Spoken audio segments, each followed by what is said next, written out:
बहुत महत्वपूर्ण एक वर्ड है प्रीपोजिशन। प्रीपोजिशन में ये सब आते हैं आन, अपान, एव और ओवर और एट, ये सब ऊपर के यूज किए जाते हैं। तो आइए हम देखते हैं कि इन सब की जो पोजीशन है वो कहाँ कहाँ पे ये सब यानी प्रयोग किए जाते हैं। तो पहला जो वर्ड है ये आन देख लीजिए। आन जो होता है दिन बताने के लिए आन आता है, दिन बताने के लिए हम आन का प्रयोग करते हैं।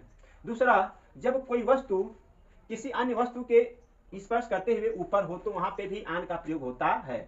जैसे दिया है the book are on the table, उस टेबल पर किताब है, टेबल पर किताब है। जब कोई वस्तु किसी वस्तु के अगर ऊपर रखी गई हो तो वहां पे हम आन का प्रयोग करते हैं। और दूसरा आन का प्रयोग कब होता है? दिन बताने के लिए आन का प्रयोग किया जाता है। जब कोई वस्तु किसी अन्य वस्तु के ऊपर स्पर्श करते हुए अगर ऊपर हो तो वहां पे आन का प्रयोग करते हैं। एग्जाम्पल है the book are on the table, उस मेज पर किताब है। जब कोई वस्तु पर कोई वस्तु रखी गई हो वो भी स्पर्श के माध्यम से, तो उसको हम वहां पे आन का प्रयोग करते हैं। और दूसरा कि जब दिन बताने के लिए जब आन का प्रयोग होता है, एग्जाम्पल है I sir came on the Monday. ठीक है। दूसरा शब्द है अपान। अपान भी जो है ऊपर के लिए ही यूज किया जाता है, ऊपर शब्द के लिए ही। जैसे अपान के देखिए कहाँ यूज होता है, जहाँ कोई वस्तु स्थित हो वहां पे तो आन आता है, और किंतु जहाँ गति पाई जाती हो, जहाँ पे गति पाई जाती हो वहां पे अपान आता है। जैसे एग्जाम्पल है कि the cat jumped upon the table. Table मतलब मेज पर बिल्ली कूदती है, मेज पर बिल्ली कूदती है। मेज पर ही जाती है, एक वस्तु दूसरे वस्तु पर ही जाती है, लेकिन वो गति से जाती है। जैसे ये हाथ पर है, मैंने चाय गिराया, चाय किस पे गिर गया?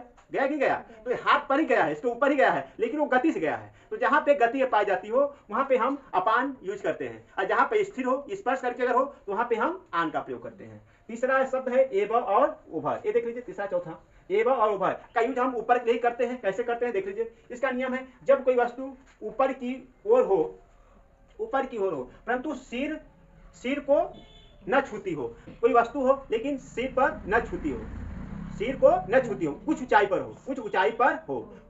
हो, तो वहां पर हम एबव लगाते हैं। क्या लगाते हैं? एबव।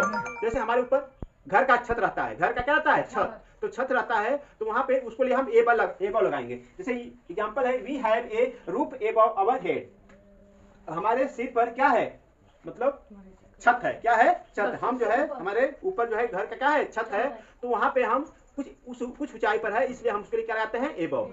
यही बात हम कहते हैं कि हवाई जहाज उड़ रही हो हमारे ऊपर से, हवाई जहाज हमारे ऊपर से क्या कर रही हो? उड़ रही हो, तो वहां पे क्या हो जाएगा? ओवर हो जाएगा। मतलब बहुत ज्यादा ऊंचाई है ना, उसके लिए क्या लगाएंगे? ओवर लगाएंगे। और कुछ ऊंचाई पर हो, हमारे सिर के कुछ ऊंचाई पर हो, उसके लिए हम क्या लगाएंगे? एबव लगाएंगे। कुछ ऊंचाई पर हो, हमारे सिर क्या मैंने छूती ना हो, बस कुछ ऊंचाई पर हो, तो वहां पे हम क्या लगाएंगे? एबव लगाएंगे। और ज्यादा ऊंचाई पर हो, हमारे सिर से जो है कि बहुत ज्यादा ऊंचाई पर, जैसे हवाई जहाज चलती हो, तो वो क्या हो जाएगा? वहां पे क्या लाएंगे? ओवर। क्या लाएंगे? ओवर। जैसे यहाँ पे दिया है the sky is over us, the sky is over us, मतलब यहाँ पे जो क्या है? अस मतलब हमारे ओवर है, क्या? आकाश। आकाश जो है क्या है? हमारे ऊपर है कि नहीं है? तो वहां पे हम क्या लगा रहे हैं? ओवर। क्या लगा रहे हैं? ओवर लगा रहे हैं। तो ये रहा एबव और ओवर का नियम। ये देखिए एट का नियम। एट भी जो होता है ऊपर के लिए ही यूज किया जाता है, प्रयोग में लाया जाता है, जो एट का नियम कहलाता है। क्या कहलाता है एट का नियम? कि जब कोई वस्तु किसी अन्य वस्तु के बिल्कुल ऊपर ना हो, बल्कि थोड़ी इधर उधर हो, हट के हो, वहां पे एट आता है। एट का जो नियम है ये भी है कि यह ठीक हमारे ऊपर ना हो, किसी वस्तु के ठीक ऊपर ना हो, ये इधर उधर अगल बगल हो, तो वहां पे एट का प्रयोग होता है। जैसे कोई कहता है कि जाओ देखो द्वार पे कोई खड़ा है, तो अगर आप जाते हो द्वार पे देखते हो तो कोई केवाड़ी पकड़ के थोड़ा खड़ा रहता है, कोरिया थोड़ा खड़ा रहता है, वो कहाँ खड़ा रहता है?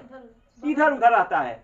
कोई कहता है गांव में व्यक्ति जब देखो वहां पे कुआं पे कोई बैठा है, तो कोई कुआं पे बीच में थोड़ा कोई बैठता है, कुआं में कोई बीच में बैठता है नहीं, कुआं पे यानी किसी जगत के इधर उधर अगल बगल कोई बैठा रहता है, उसको भी कहा जाता है कि वो कुआं पर बैठे हैं। तो वहां पे भी पर आ रहा है। क्या रहा है? पर। तो कुआं पे आ रहा है तो कुआं पे, तो वहां पे पर। तो जहां पे इधर उधर की बात की जाए तो वहां पे हम किसका प्रयोग करते हैं? एट का प्रयोग करते हैं। किसका प्रयोग करते हैं? एट का प्रयोग करते हैं। मतलब इधर उधर की अगर बात हो तो वहां पे किसका प्रयोग करेंगे हम? एट का। और जहां पे फिक्स ऊपर नहीं बैठ सकते हैं, ठीक है, तो वहां पे अगर अगल बगल की बात हो